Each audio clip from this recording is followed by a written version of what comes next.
Thank goodness, because his progeny are going to be very valuable. He's a very rare and valuable guy.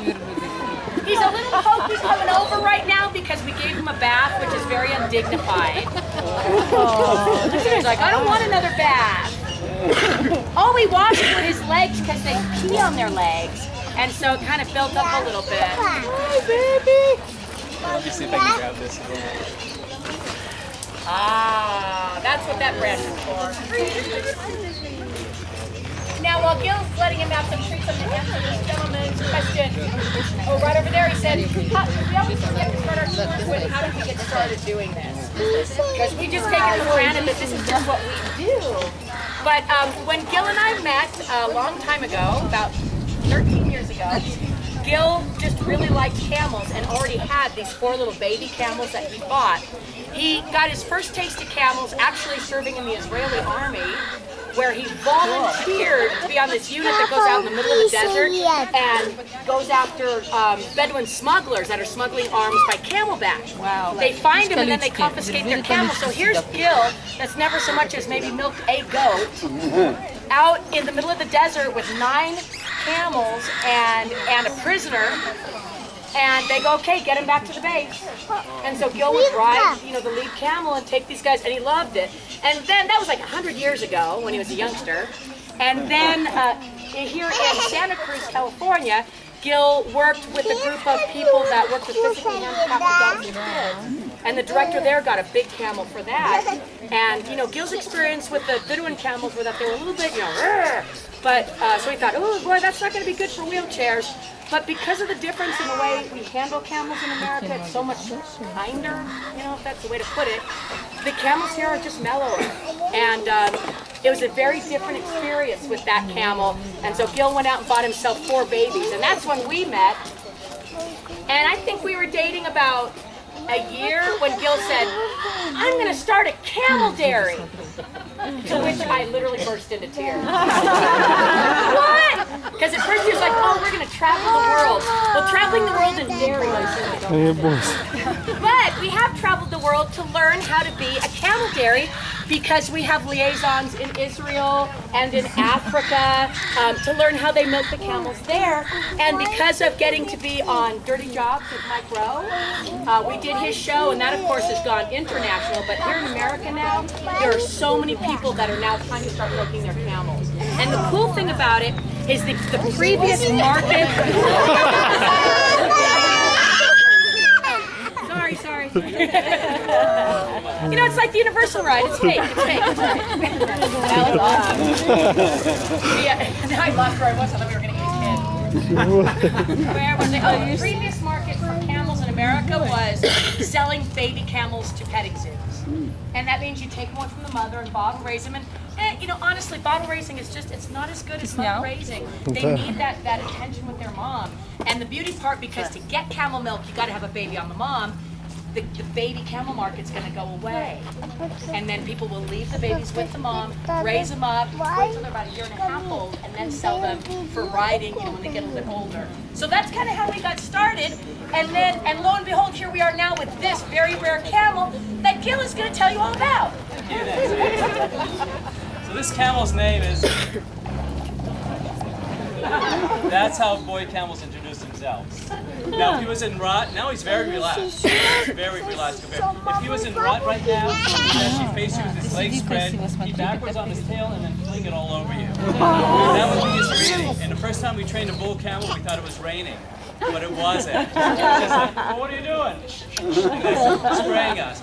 So that's what bull, one of the things that they do, and then they salivate everywhere, and then they have these big musk glands behind their ears, and there's this black tar kind of thing that comes off of that. That's all full of pheromones, testosterone, stuff like that. They rub it everywhere, and girl camels love it. They just go crazy for that kind of stuff.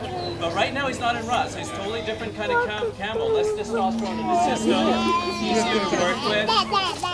But Flash is really, really unique in being like one of only 40 of his kind in the United States, from the Mauritania country. But when we bought him, we got him for this great price because the guy said he doesn't know how to breathe. He's 12 years old, he doesn't know how to breathe, he breathes from the wrong end. So we said, well, we can train him. And then before we started working with him, we called some other people that had him in the past. Found out that he broke a female camel's leg. What happened is, he with him, he'd get frustrated, wouldn't know what to do, and he'd bite them and hurt them. So Nancy and I built this special muzzle that goes around his mouth. And I don't have it right now, but now when you show the muzzle to him, he runs over and puts his head in it.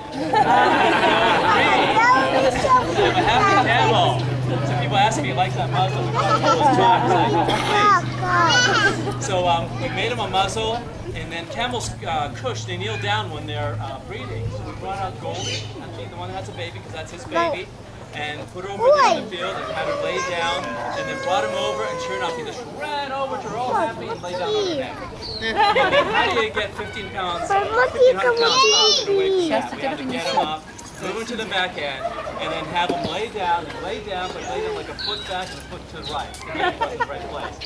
So, you know, we had to do all kinds of stuff farmers do, like moving things around, and we got him in place, and then once he bred, he was just the happiest camel in the world. He's like, oh, after 12 years, that's what I'm supposed to do. Next time we brought a camel out, he went over to her, he kind of pushed her over with his elbow, she went down and he started breeding her. So the first year, we only got one baby, and we decided that we need to actually get our reproduction breeding going better here. We called everybody in the state and said, what do you do for camels to help them? They said, there's nothing you can do. So I talked to a friend of mine that has elephants, and he says that to give them beta-carotene. And beta-carotene actually really helps elephants. It's absorbed into the testicles and ovaries, and the testicles go from this side to this side of the elephant. So yeah, no, beta-carotene. Like instead of Viagra, I have no idea. GNC is the only place that has it. That was because I moved them. They have a big bull that moved me. Oh, just like that. So we gave Viagra, not Viagra, beta-carotene for all our camels last year. And within 2 weeks, he went from a very calm camel to a camel that's biting on the pipes, you know, trying to get out the breed. And he bred 7 out of 8. 6 out of 8, something like that. 7 out of 8. We have 5 babies, probably pregnant camels from him this year. So beta-carotene really works for these guys. You give it to the females, give it to the males. It works really good. So that's where we are with this guy right now. In February, we should have babies starting being born from those camels, and then hopefully breed a lot more camels to this guy next year. But it really is a treat. Like I said, everybody thinks overseas at least that bull camels are just going to kill you. In the States, they've killed a few people because that's just the way bull camels are in the winter. We're very careful. I never go up to a bull camel and pet him and hold his head like I do with other camels. I never do. The most I do with this guy is put my hand over here or just tell him he's a good boy, but that's it. Because when he's a bull, you don't want to say, oh, that guy was close to my body, I'll go and lay down on him now. You stay away from that. So that's Flash, and Nancy's going to bring out her cockatoo Wallaby.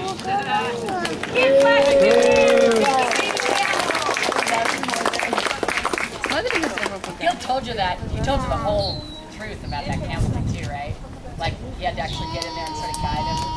Oh, really? He didn't get that. Oh, see, yeah, because that's awkward to say.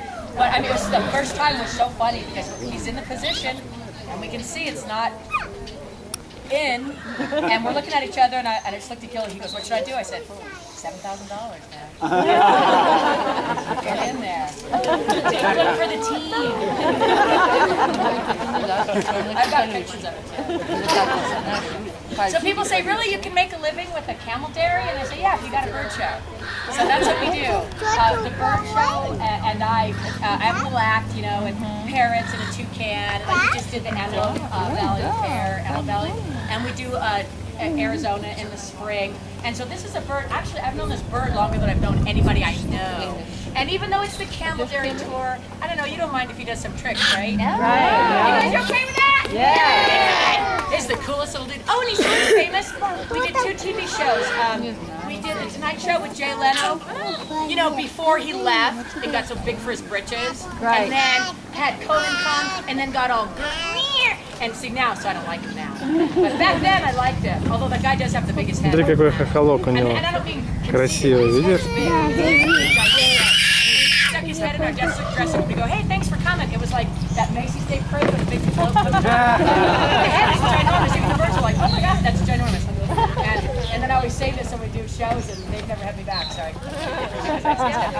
do you want to talk for everyone? I'll see if they'll say hi to you. Can you say hi, Quallaby? Oh. No, that's not funny. He thinks he's comedian. Now, come on. Just say hi, Quallaby. Say hi, Quallaby. Look at the bird. He's very tired. You're so up, aren't you? He's a comedian. I tell you what, why don't you wave with your hand and just say hi? Is that it? You done? Good job! Let's give him a big hand. He likes these big crowds. He likes to laugh with everybody. Let's try this one. Can you give him a... I know, that's bad. Okay, that's cute. Can you give him a... Okay, hi. Okay, that's great. Okay, let's do something else. Let's do something new. That's new. Can you give him a kiss? Can you give him a kiss? Good. And can you cough? No. Cough. Good. Let's give him a big hand. Can you dance? You want to dance? He has 2 dances. This is his sort of, disco 80s white guy dance. It's fun. That's what it looks like. I know it's funny. Not to the white guys. But everybody else. But this is his new punk dance. Ready? Go. Yeah, babies. I don't have a cue for that. I just kind of look at him. No. Isn't it funny when he puts his foot up and then does that? It's sort of like a person. All of his gestures are very human because he's an example of a very imprinted bird. He doesn't relate to other cockatoos at all. It has nothing to do with them. But like if you're talking, if you know people talk with their hands, he'll do that. He'll lift up his foot and go, yeah, and then just start laughing and laughing like it's so hilarious. You're so hilarious. Here, do your new dance again. I like it. And when you guys laugh, he starts going. I wish you guys could hear him because I'm so close. I can hear he's going. I can hear that. He goes. So excited. Now this one we did on Animal Planet's show Pet Star. Remember that show? Yeah. It's just Colby's impression of watching a really fast race. Okay, that's not it. Okay, ready? No, not yet. Not yet. Ready? I'm so excited. And they're off.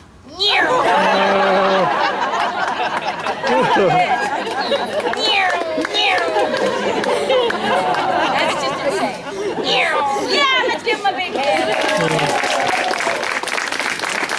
And they'll do one more for you. This is a major applause point for Colby. It's really cute. Colby, take a bow.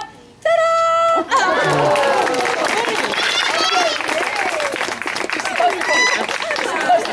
Upside down and he's not doing it. Ready? Take a bow. With your head. There you go.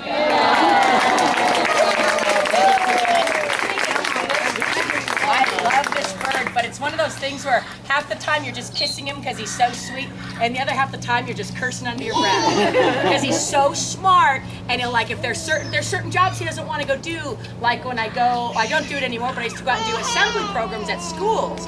He doesn't mind the show part of it, but when all the kids come into the auditorium, oh my gosh, you can't even hear yourself think. He doesn't like it.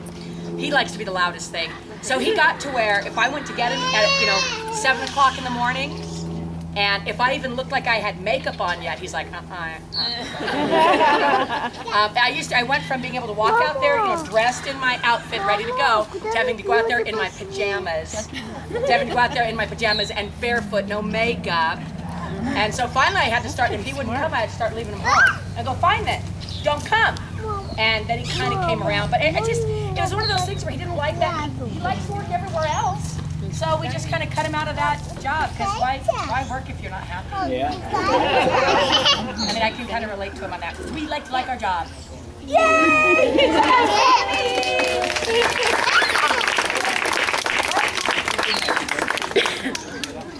Yeah, we'll walk around and then saddle. We are going to be able to do camel rides for the kids. If you want to do rides, the rides are $5 a ride. And we have our little, see right there where Laura is? That's our boutique. Okay, all right. It's also where we put all our stuff. But we do have some camel milk soap for sale. We do have some of our Watermelon Days posters still available, so we discounted those. They're a discount price. And you'll pay for the rides over there. Oh, and then when we have an extra person, as I promised, we will bring Chops back out so the kids can pet him. And I'm going to turn things over to Gil for the next part of our tour part. Right now we're going to get up and we're just going to walk over to the camels and see the babies up close. Touch those